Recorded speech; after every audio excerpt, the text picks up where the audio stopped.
I'm going in search of witches. Witches. Witches. I guess you found me out, huh? Yeah.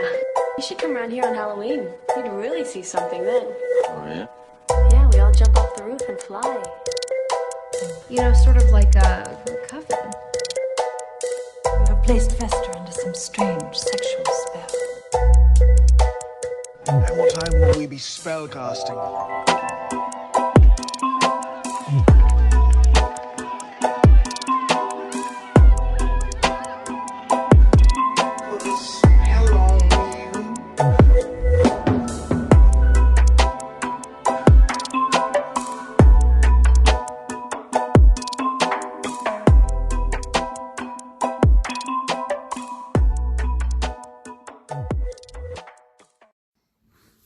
Hey there, witches, and welcome to Moonstone Witchery, the podcast where we talk about witchcraft and spirituality in a modern context. My name is Rian Lockhart, and I am so excited to be here with you. Welcome to season 4.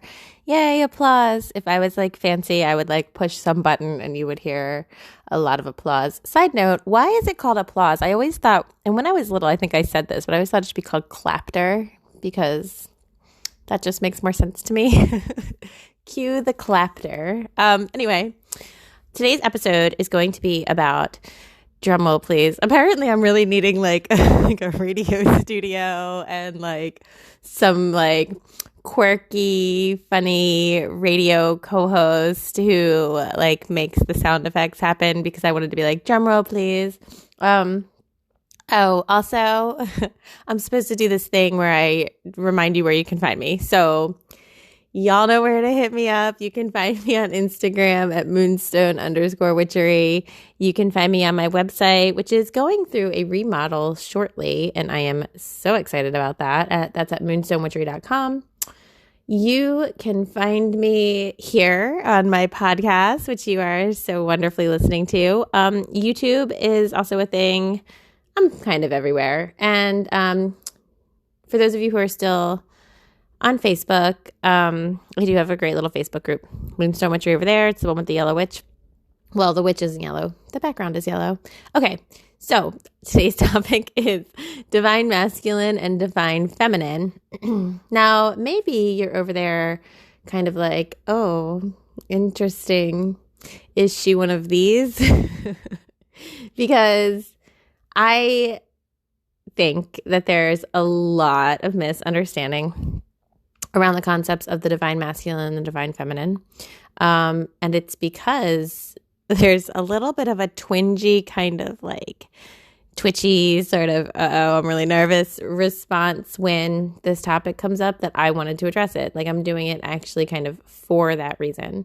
And the reason for that is because, like I said, I really feel like the concept, the energy is vastly misunderstood.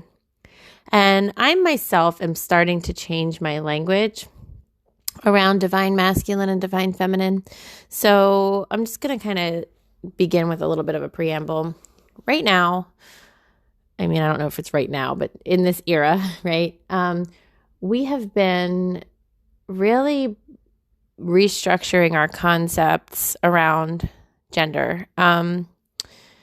This is the new generation's influence, in my opinion. And, like all things, one generation feeds into the other. And hopefully, over time, we improve as a society on the whole.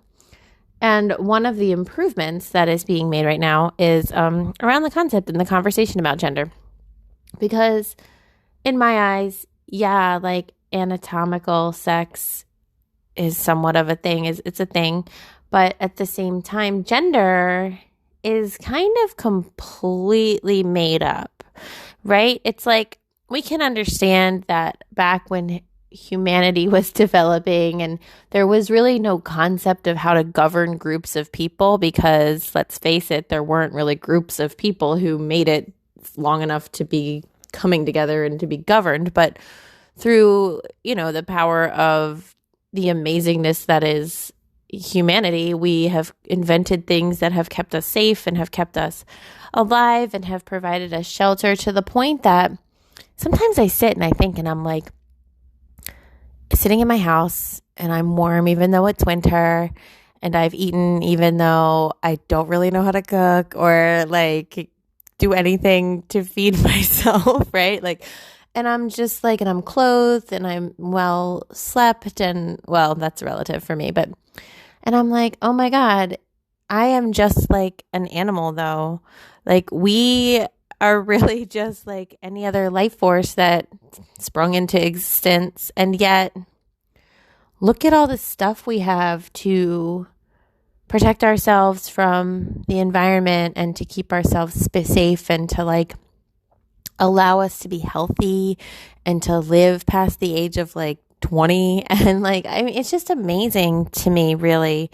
And all of these things that we've done kind of lend us to forgetting that we are animals, like we are nature creatures. Because sometimes it's like people in spiritual communities are like trying to get in touch with nature. And I want to be like, you don't have to try. You are nature.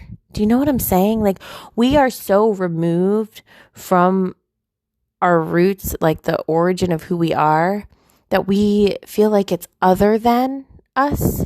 And this happens a lot. Like, the observer tells us, you know, if you can observe, then you are other than. And that is accurate to a point, right? Because that's one of the reasons that I can prove that we are spiritual beings, because I have you realize, you know, Descartes, I've said this before on this podcast, but Descartes said, I think, therefore I am. And somebody else said, like, who is thinking though? Like, and maybe that someone else was me because I can never remember who it was.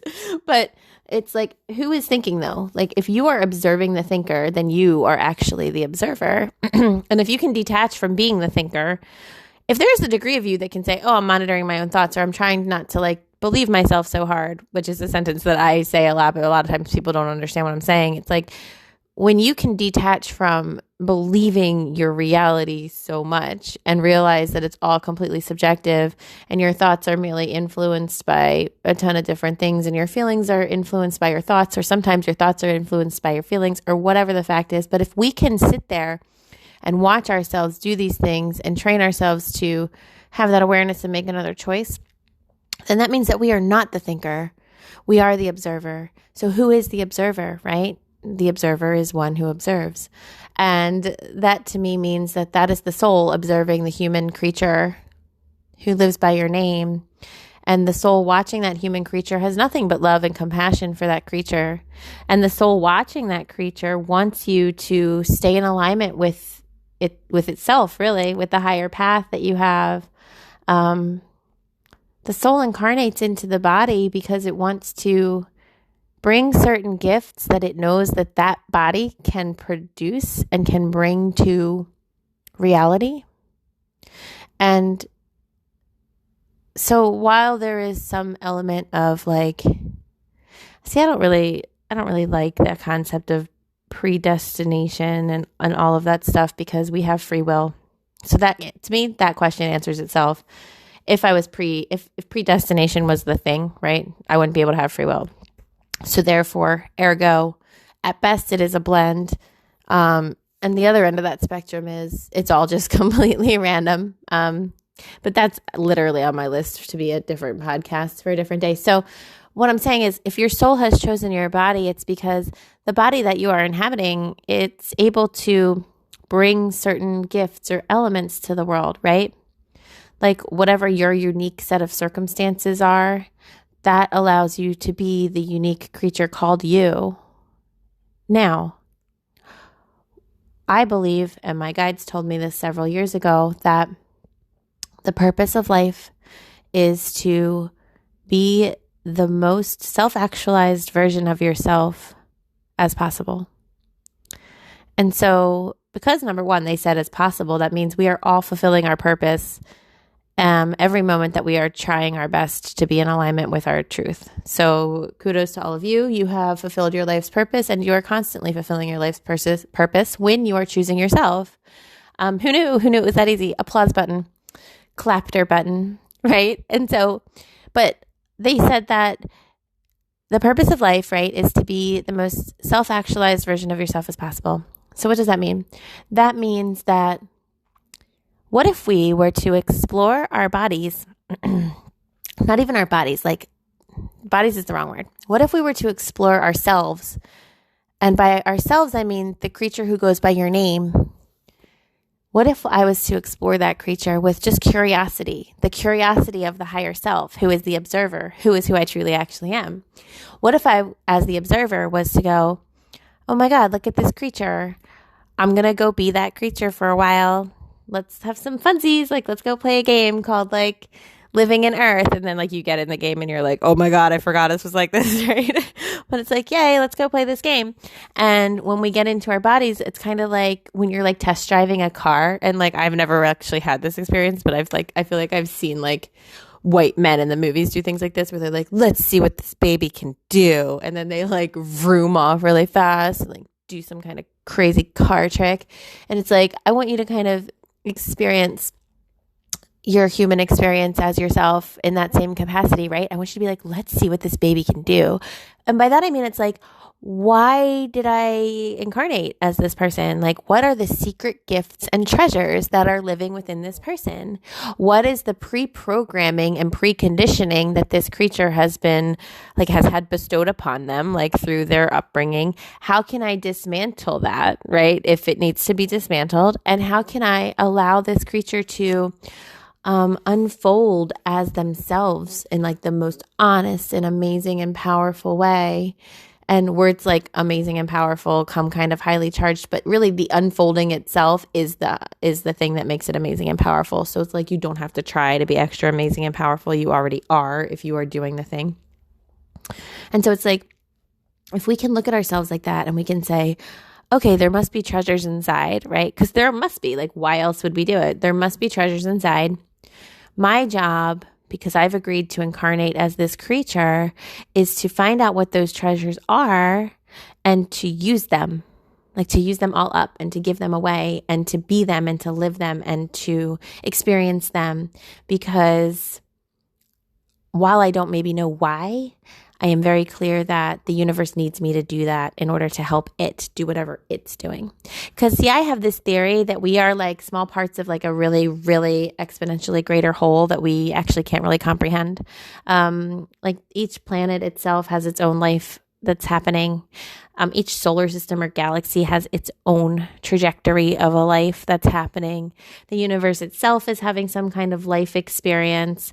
And we don't even know. Maybe the whole entire universe is just like a tiny little atom living in somebody else's like particle of somebody else's life somewhere else. Like, we don't know what's happening. But what I have come to the conclusion of is that if we follow our impulses, if we follow our highest truth, what that does is it excavates everything that is not us. And it's like, imagine like when you've seen archaeologists, right, like digging something up on like a documentary or something, and they take that really cool like shaving cream brush thing and they like dust off whatever they've found, and we're all like, oh my gosh, what did they find? I like really love this moment. I really thought I wanted to be an archaeologist at one point. And they're dusting it off and they're dusting it off and they're like, oh my God, it's this really super cool dinosaur head. And you're like, whoa, right? That's like what we're trying to do with ourselves. We're trying to like find the really cool dinosaur head that's living within our souls, right? Like, we're trying to excavate, to take away all the dirt and like the debris and the stuff that's not ours, to discover the treasures that live within us, and then to bring them to the light and be them. Because it is clear that when we are living our truth or living in alignment with our highest self, we are fulfilling our purpose and therefore aiding the universe or the planet or whatever, the collective, in whatever its purpose is. Now, how do you know? And I promise this all ties back around to divine masculine, divine feminine, but how do you know? The question becomes, what are the things that are you? Like, what are the things that are like the secret gifts and the treasures that are living within you? And the answer is actually so much easier than you might think. I don't know why, like, everybody feels like, well, I do know why, but I find it unfortunate and frustrating that everybody feels like discovering my purpose is so very difficult. And I went through this too, because someone somewhere, AKA like the capitalist bias in which we live, has told us that things must be hard in order to be valid, right? Like you must really work. Like work must be a thing and it must feel like terrible in order for it to count. And yet, let's like notice that the upper echelon of like society is not really working that hard or having a hard time really doing anything. So there's something going on there, but that's not a comment for right now. My thing is like, what if it's easy? Like, what if it's not hard? What if the concept of having to work really hard to like achieve something is a construct? What if that concept is one of those like dirt clumps that we're supposed to sweep away with the shaving cream brush, right? Like that's just a weird contract we've all like, opted into and agreed to. But like, boy, I really want us to like assess the things we secretly agree to and say to ourselves, do I actually agree to that? You know? Because there's so many of them. There's like, you should get married. You should have children. You should have a college education. You should strive to like climb the corporate ladder. You should have a single family home somewhere. You know, you need to own a car. You need to like, whatever. There's so many of these things that are like programmed into us. And again, when we go think back to those original societies, like those original people setting up the original world, they had no idea how to govern people. And so they had to kind of come up with like, all right, everybody, like, you know, can you think back to times when you had to do like group work or like even play on the playground with kids in school? You were like, all right, everybody, like we all have to come up with like, what are the rules, right? Like we have to agree on the rules. Like that's a very foundational thing to do, right? Because managing large quantities of people requires that there's some kind of guidance that everybody opts into. Now, when you're first setting it up, everybody knows they're opting into it. When we're like 25 generations in, we forget that we've opted into this or that we agreed to it. And we don't actually ever sit back and go like, let's revise the rules. And I mean, that is what is happening now. That's what happens with social change. That's what revolutions are, right? That's what reformation is. It's literally saying, we need a revision of the rules here because this is not working. And the people who think that this is working, generally the people who the situation is working for, get super mad and freaked out by the people who are saying this isn't working. And the people who are saying this isn't working are generally the people who are like, this is negatively impacting me or people I love and care about. Or they're just like people who are like, actually, there's a huge bias and I'm not like on board with biases. And so this is where for throughout the history of humanity, there have been problems because certain people want to keep things the same way and certain people want to change things as they evolve or see how the rules are or are not working out. One of those secret social contracts or constructs even that we have agreed to up until recent generations, super recent generations, quite honestly, is the idea of gender. And I think originally this came from, first of all, they don't really know what ancient cultures were doing. The hunter-gatherer like situation that you have been taught is not entirely accurate. There's actually a lot of evidence that cultures from the ancient times really ruled in a way in which was pretty like gender neutral. There's some first source documents. There's this guy named Howard Zinn, and this is not a witchcraft related book that I'm going to talk to you about, but he wrote this book in the 70s called A People's History of the United States. Amazing, because he wrote it from first source documents only. First source documents are things that were written by the people of the time. So a lot of times historians are studying the studies of first source documents. Like someone will have read first source documents and drawn conclusions upon it and written a paper about it, and then a historian will write a paper about that guy's paper. Or worse, someone will read that guy's paper and then he will write his own paper, and then someone will read his paper and go, oh, I'm going to write a paper about your paper. And you can see how this gets like, everybody's putting their own like subliminal spin on it. Or like, you know how when you're writing an essay, you're like, in order for this to make sense, I just kind of have to like streamline this concept. So even though it's not exactly like that, I'm just going to say it's like that so I can just make this paragraph make sense. Well, that is happening with our actual history of like humanity. And every time someone makes like a creative decision like that, some kind of truth gets lost to history. And I'm not saying that the guy who's writing the paper and wants it to make more sense is doing something wrong or even intentional. I'm just saying that happens, okay? And as that happens, we end up with some like weird morphed kind of amalgamation of concepts that are derivative of from the original point and are sort of like infiltrated with people's opinions. And that's fine if we were to say, here's some guy's opinion based on what he read, but we don't say that, or we haven't up until recently. What we've said is, here are the facts written by such and such historian. But such and such historian was not trained to be non-biased and impartial. In fact, such and such historian, because he was writing his shit in the 1700s, was trained to be very biased and partial. He was trained to have a very white, wealthy, male, colonial, puritanical Christian bias. And so he's filtering completely different worlds through that lens. So of course, it's a nightmare for us to try to understand what it would be non-biased. So this book, A People's History of the United States of America, this guy Howard Zinn, he was like, oh my God, everything's corrupt. If you guys remember that moment that you had yourselves where you're like, oh my God, everything's corrupt, and you just were like, what do I do now? Well, it turns out Howard Zinn was like, I'm going to go read all the first source documents, and I'm going to intentionally try to write it without a bias. So that book is written without a bias. Now, some of the stuff that we find is first source documents, even from like Native Americans, because again, this is of the United States of America. So it's like all focused on like,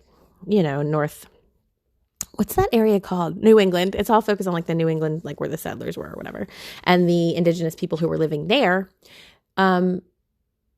He noticed that, or these documents told us actually, that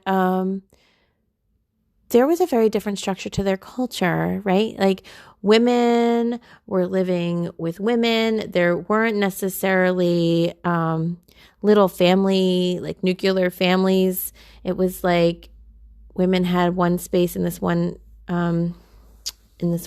situation, and the men were living in another space, and they would come together when they felt like coming together, and they would be apart when they felt like being apart. But there wasn't the same structure to society, even remotely. It wasn't even close.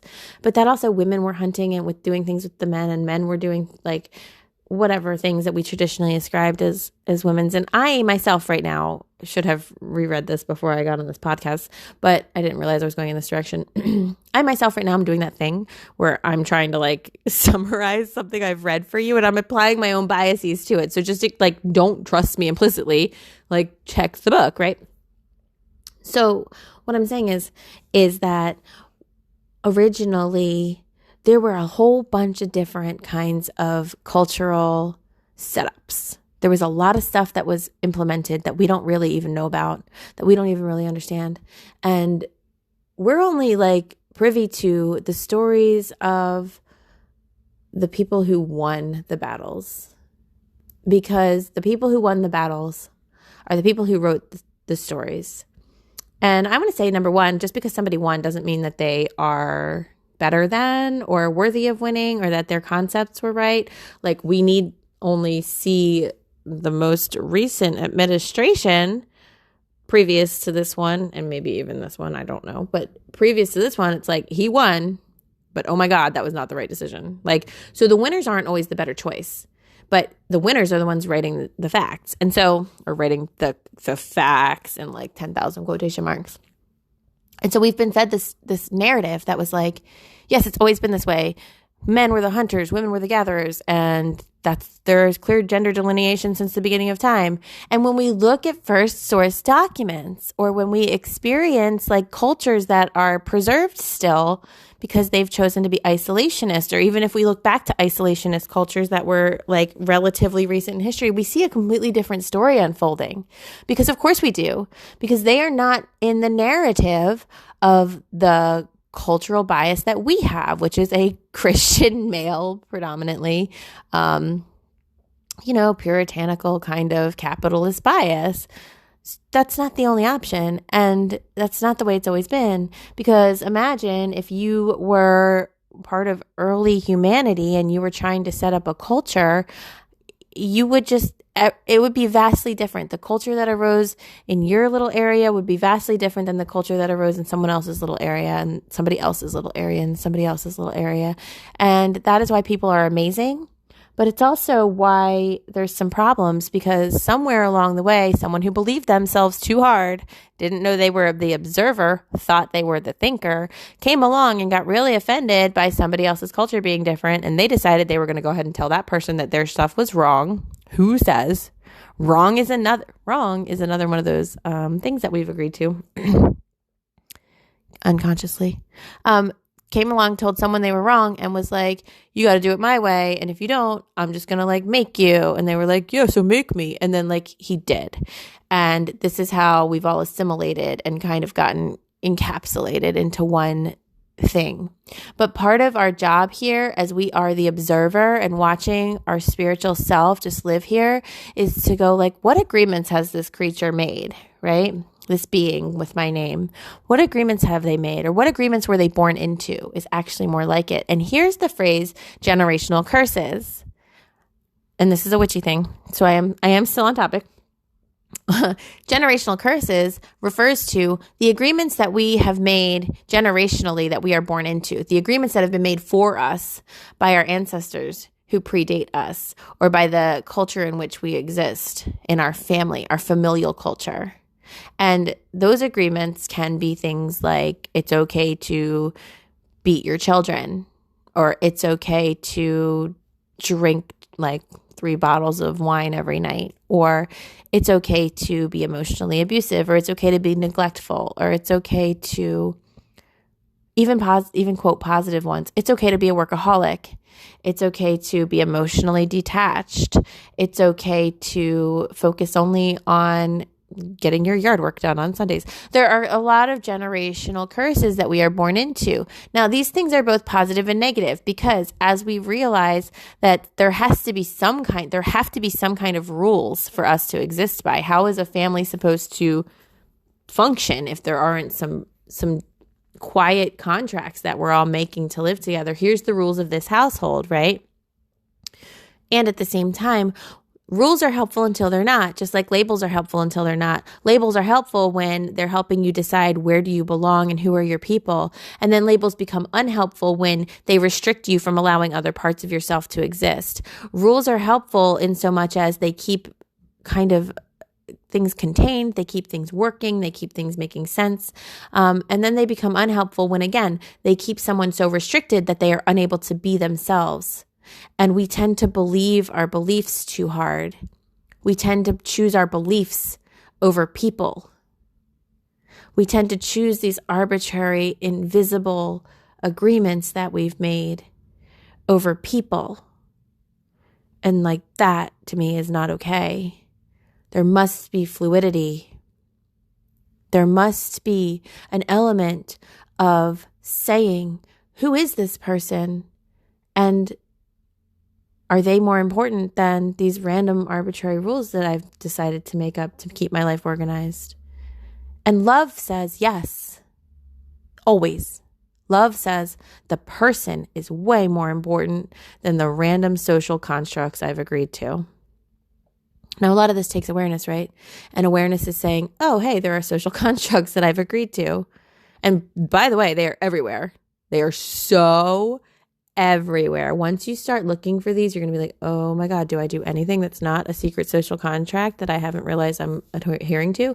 Not really. Like, we are all doing these all the time. Even the structure of like even like the calendar is one of them. Do you understand what I'm saying? Like, they are everywhere. But gender is one of the most pervasive, because it says, oh, okay, you've been born, you have this anatomy, now you're going to have these personality traits. And it's kind of like, what? Like, record stop. I really need that like quirky little assistant or whatever. Record stop. What? Why would my personality, the thing that I do not even have yet because I was just birthed, why would my personality be contingent upon my anatomy? And so if we were to get more realistic, we would say, yeah, your hormones are going to do these certain things to your body, and your hormones might influence the way you feel at times, but your personality is going to become whatever it may become. And we are now at the point in our culture that we are saying, I don't know if gender really should be a thing that we're assigning to people, because isn't that telling them how to be? And isn't that incredibly restrictive? And didn't we just say that we want to choose people over random rules that we made up? Because isn't the foundation of love based on choosing people rather than random rules that we made up?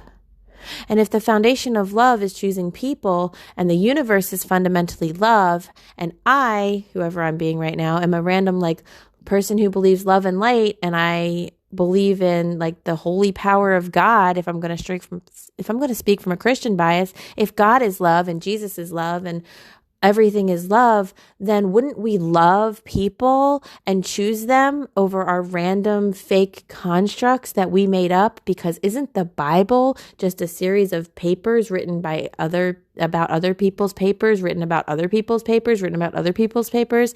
And who knows what actually happened, because you can't write something without adding your own influence to it. So isn't it kind of obvious then that gender is a completely made up concept? And yet here we all are, like living in this world that is like, holy heck, just full of it. And if we can like not believe ourselves so hard and step up in the observer, and we could go, oh my God, what would be possible for this creature if they weren't told they liked certain things? Because these are all silent contracts we've agreed to. We've been told we like certain things. What if we don't like those things? Like, what if little girl me that was like constantly being put in these really poofy dresses, what if she would have loved to wear something else, but she didn't have that choice? So she learned to like the dresses. But what if she would have liked something else better, but she didn't have that choice? Do you know how blown my mind was when I realized that like clothes were just clothes and that there weren't girl clothes and boy clothes? That anybody could wear any kind of clothes? Yo, this like blew my mind.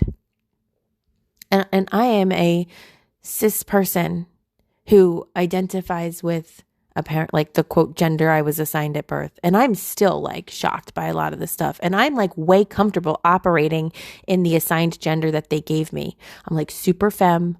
I'm very like on board with like glitter and like pink and all these traditionally quote girl things. But why are they girl things? It's so unfair. It is so unfair to deny someone access to like pink glitter and makeup if that's what they want. And it's equally unfair to deny someone access to like power tools and like dirt if that's what they want. And I don't understand why we're saying to people, you can't have fun in the way that your heart wants to have fun because you were told at the beginning of your life that you are a certain thing. That is crazy talk town to me. Now, where does this come into the spiritual world? Because we walk around saying divine masculine, divine feminine. And I'm tired. Y'all, I'm so tired. I'm so tired.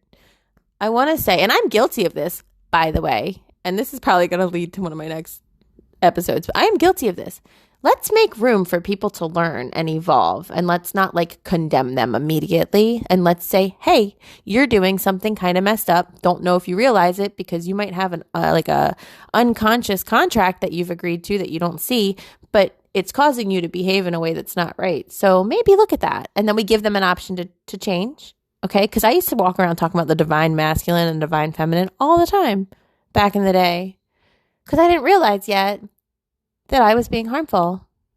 But I think I am. I think I was. I think it's harmful. I think it might be problematic to say divine masculine and divine feminine. And there's a lot of divisiveness here, but I'm going to go ahead and say that people who are like freaking out and saying you can't erase the woman, I feel like that comes from a place of insecurity. No one is trying to erase the anatomical beings called women. No one's trying to erase the beauty and the power of birth. No one's trying to erase the very real impact of menstruation on the people who menstruate. What we're all trying to just do is to take away the fact that these things mean something else than what they mean. there's a physical body component that is real that can't get erased. Literally cannot, because it exists. But when we make assumptions based on that tangible thing and assign all these other concepts to it, that's where it becomes not fair and not right. And I think that assigning gender to energy and calling it divine masculine and divine feminine, I find that problematic at this point. I really just kind of do. Because what we're really talking about, and I'm really obsessed with, if you ever work with me in a coaching capacity and you come to me for any kind of like support around improving your life, I'm going to get really clear with you and I'm going to say, let's define our terms. I'm really into defining our terms. It makes me very excited. I'm such a dork, but I'm like, oh my gosh, okay, so you want to be happy. What does happy mean to you? Or, okay, so you're going to get married. What does being in a partnership mean to you? What does marriage mean to you? What does being a spouse mean to you? What does your spouse think being a spouse means? Let's define our terms, because we're all striving for things that we haven't even defined what they are. So how do we know when we get there? So we've defined certain terms by giving them the word masculine or giving them the word feminine. But who said? So when I do readings for people and they ask me like, what are my guides like? And please don't flood me with a bunch of reading requests at the moment where I can tell you what your guides are like. I'll tell you this right now. We all have similar pantheon of guides. There's like 3 to 5 of them. There's one that kind of generally speaks up and speaks to you the most because for whatever reason, it's easier for you to hear that guide. And there are several others that influence that guide. And there are like all kinds of different beings, but really our guides are genderless, but they will put on a costume for you so that they can be really easily accessible to you. And that's a really good thing. And you can say to them, what name should I call you by? And they will give you a name and you can just trust it. And that's a really good thing. But then we also have 2 angels. And up until recently, I was saying one of them's kind of got a divine masculine energy and one of them has a divine feminine energy. And I've always observed that everybody has 2 angels with them. And when I was looking at their energy, I was like, yeah, this one's the energy of like the tangible world and it gets things done and it's like the logic angel and it really like intervenes and helps with tangible reality. And this one is really kind of in charge of like the energetic world that we're living in and the emotions and the miracles and the spiritual kind of experiences and the energy between people. And that one's kind of got a feminine energy, I guess. Like I looked at their qualities and I said, how do I quantify these? And I was like, well, one's emotional and one's tangible. So I guess that must be feminine and masculine. And I just went along with that for so many years because that's what the culture told me. And I hadn't yet realized I was doing that. But then in the past couple years, I've been saying, literally, I'll narrate myself and I'll go, so you have these 2 angels, but I hate saying it like this. You know how I am, but one's kind of the divine masculine, one kind of the divine feminine. And I was like, why do I keep saying it when I'm also acknowledging like I hate saying it like that? Because it's gross. I don't like it. And it's actually also not even true because who said that angel was feminine and who said that angel that was masculine? I did. I said it because I was wrong. I said it because what we have been doing in our culture is using the words masculine and feminine to define certain energies. But my problem is that spiritually, that's limiting.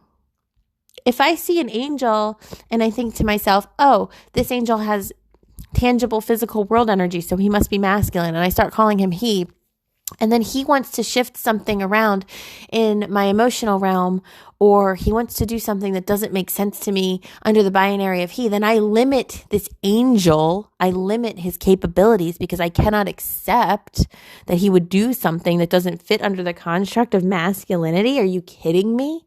How dare I limit an angel by applying these random concepts to it? And then we say to ourselves, oh, my masculine energy is thrown off and my feminine energy is this. And I want to be like, okay, like to a degree. And then the way in so much as like labels are helpful until they're not, I'll give you that one. And I'll go, yeah, it's helpful for us to know we each contain a masculine and a feminine side because at least therefore you're opening yourself up to realizing you are a blend of many things. But I also want to say like we contain all things, and they are neither masculine nor are they feminine. They just exist within us. Which things are your favorite? And that's how we, by the way, figure out what our purpose is. It's easy, right? We dig down into ourselves and we say, what things are my favorite? Remember I said, what if this is easy? What if knowing your purpose was easy? What if literally all you have to do is say to yourself, what do I enjoy the most? What makes me feel the most like me? Okay, how can I strip away all of my preconditioning in order to allow myself to do that thing? There we go, done. Now, sometimes it's easy for us to strip away that preconditioning. Sometimes we're born into a family where like people think that art is important. So when you're a child and you show a proclivity towards art, they don't limit you. And so you get to easily have access to that. But maybe they think art is important, but maybe they don't think that, I don't know, what else could be making you happy and bring you joy? Maybe they don't see validity in earning a lot of money, or maybe they don't see validity in, I don't know, expressing yourself in a different way than you normally would, or I don't know, they don't see validity in something else that makes your heart happy. Maybe they don't see validity in math. Maybe you're good at art and math, and they're like, ew, why would you do math? I'm having a really hard time with this example. And they limit you in certain ways that may be easier for other people to have access to, but other people are limited in ways that were easier for you.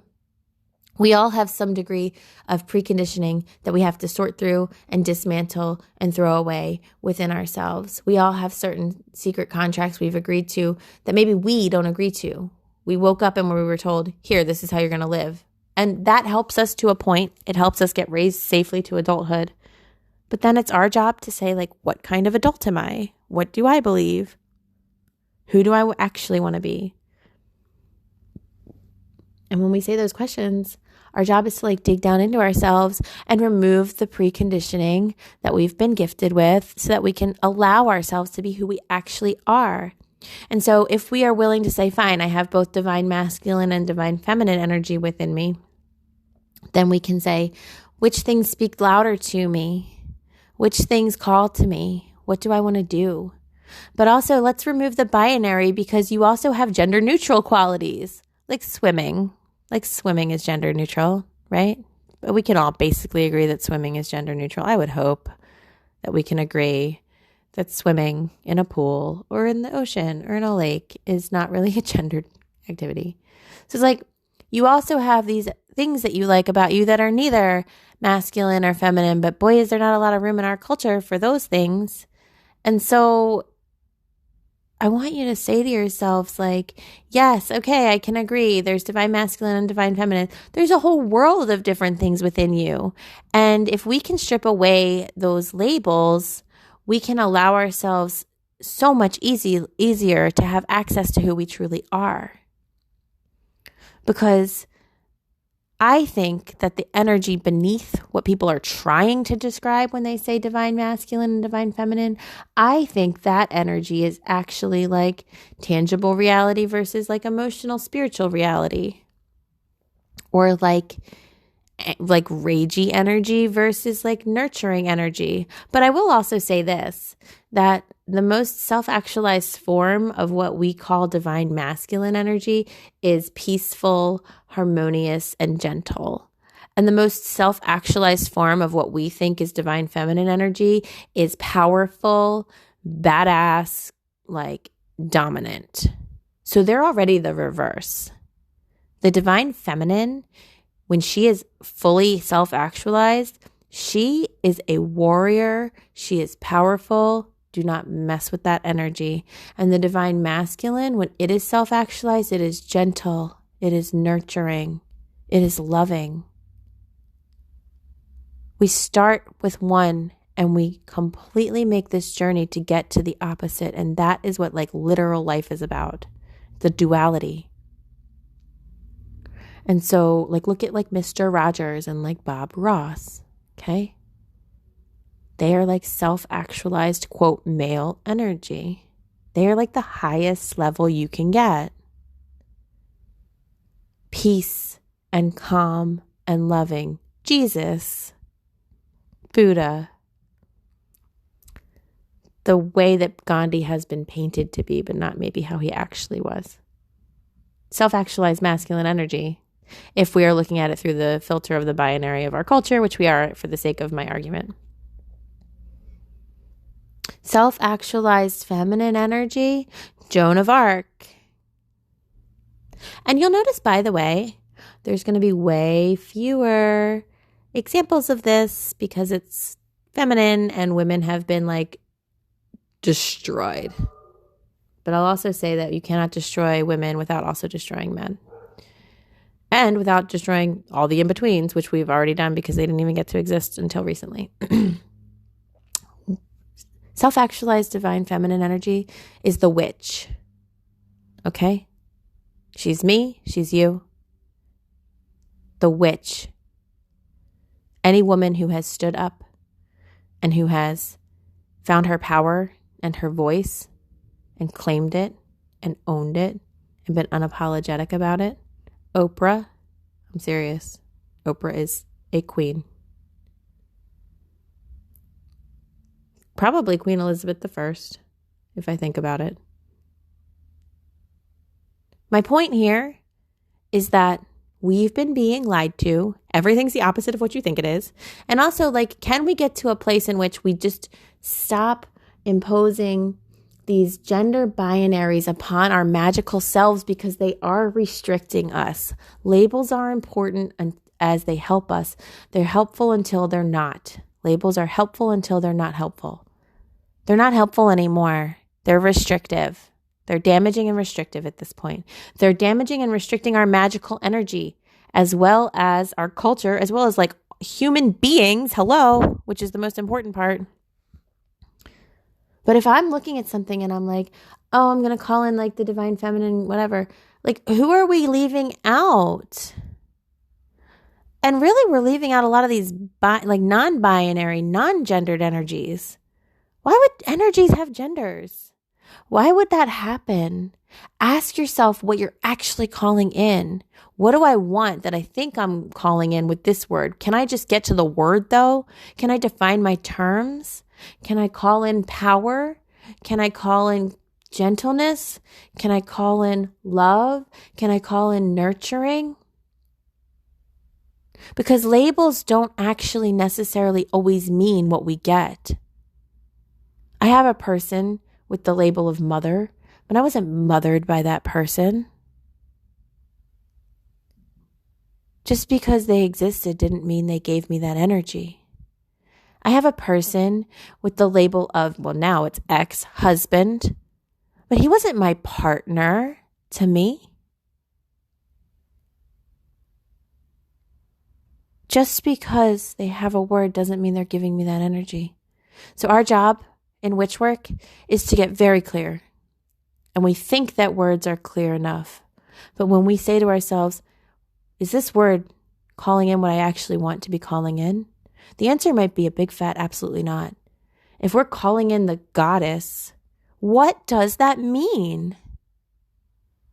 Can you honor a specific goddess? Yes, because a goddess is a name and a face for an energy vibration. What is her energy vibration? Can you get to the root of that? And this is how we awaken the ancient God energy. The nameless, the faceless, the pure God energy. We stop applying our human labels to it. We fill ourselves with the feeling of the energy of it, and we call that in. And we infuse that into our spell work, and we infuse that into our lives. And we stop having arbitrary labels that are running things that have all these other associations with them, because words exist in the energy realm and they have a lot of energy and power attached to them, because collectively we've all agreed that certain words mean certain things. And so those energy footprints are heavy and deep. And if you use a word and you're trying to just ignore parts of what it means to call in something, you're going to get all of what it means, because energy footprints are powerful and deep. The collective matters and it influences things. So get to the root of it. Get to the heart of it. What energy do I want to call in? What energy am I creating for myself? What is this spell actually about? What am I bringing into my life? What is the energy I want? Can I remove these labels? Divine masculine, divine feminine, what does it even mean? It doesn't mean anything. It's helpful until it's not. It was helpful while we were trying to understand these concepts. But then it became not helpful when it started to limit us and when we started to limit other people. And that's where we're at. And we're here because we're evolved enough as spiritual beings having a human experience. We're evolved enough now to say, hey, guess what? We need to revise the rules. We got to change the agreements. It's time to figure this out. Okay. So this was a long episode. Welcome back, season 4. Starting off with a bang and a history lesson and random ranting. But I really needed to say this because, first of all, I really just needed to say it. Number one, I'm holding myself accountable because I am over it with these phrases. Number two, I needed to say it because this is a thing that witches are doing and they're limiting their own magnificence. And if you know me, you know I'm all about empowerment. I'm all about owning your magnificence. And I cannot stand by and watch people limit their magnificence. And if we walk around believing that genders are part of who we are and we limit ourselves because something is for one gender and we're supposedly another, I am not going to stand by and allow that to happen because you are you. You were here. You came into this creature called you to be that person, whoever that is. And your job is to figure that out. And then to find the bravery to cast off all these labels that other people gave you and to reclaim the ones that belong to you authentically, that are authentically yours. You are you, and you are here to be you. And so I'm proud of you for any moment that you take where you allow yourself to be you. And the way you're going to know that is if it fuels that feeling of joy and fulfillment within you. Feel the fear, but do it anyway. Thank you for listening to me today. I am back with season 4. If you have questions, if you have comments, if you have feedback, please feel free to reach out to me. You can find me on Instagram at moonstone_witchery or on my website, moonstonewitchery.com. I also want to say, do me a favor, and if this podcast has been resonating with you, please share it with others, because I really think that this is the way that there's still an underground kind of energetic energy to actual witchcraft, actual witch work and spiritual growth and spiritual development. And we have to help each other. So that's my little commercial. Thank you for listening, and I will talk to y'all again soon.